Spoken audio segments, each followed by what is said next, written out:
Okay.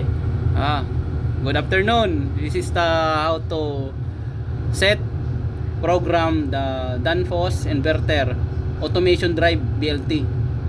First, we go to main menu. Then main menu, we can check that analog output 1. We can check.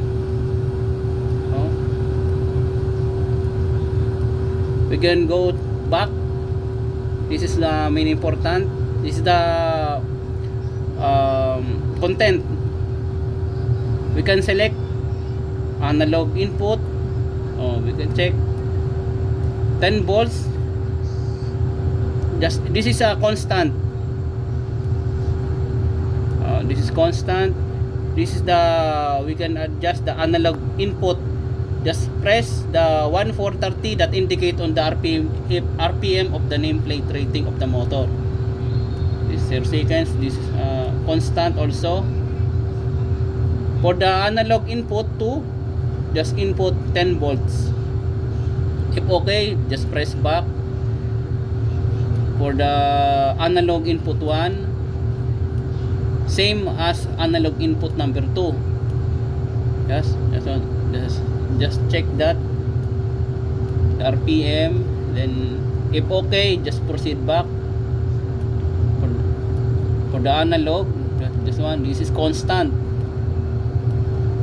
Just press back.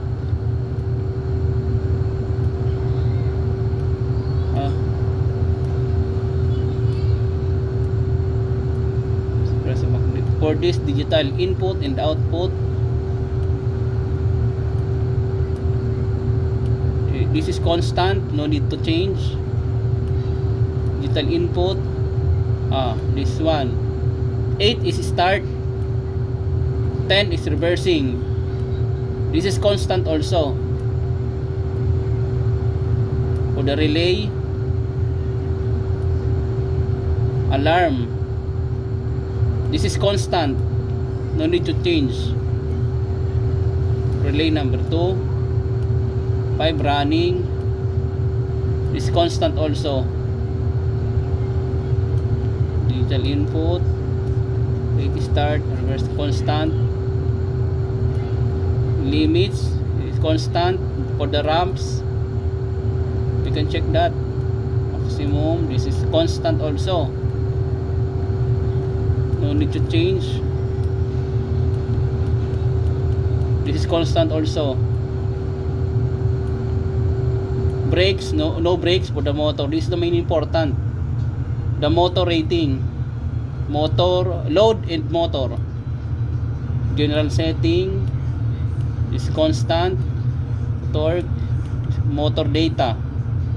This is the nameplate of the motor. 1.1 kilowatt,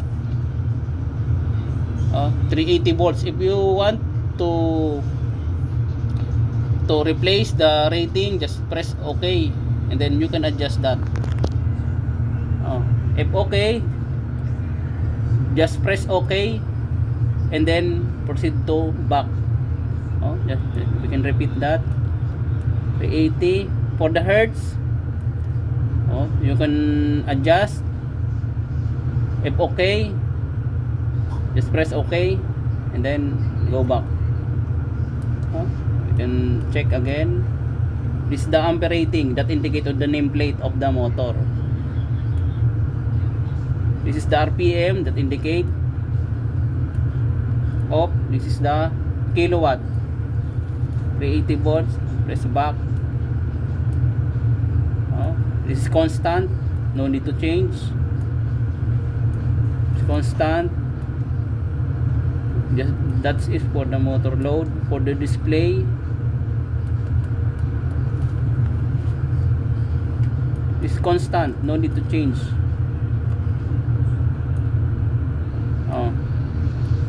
That's it. Pag okay, just press back and then go. Okay na.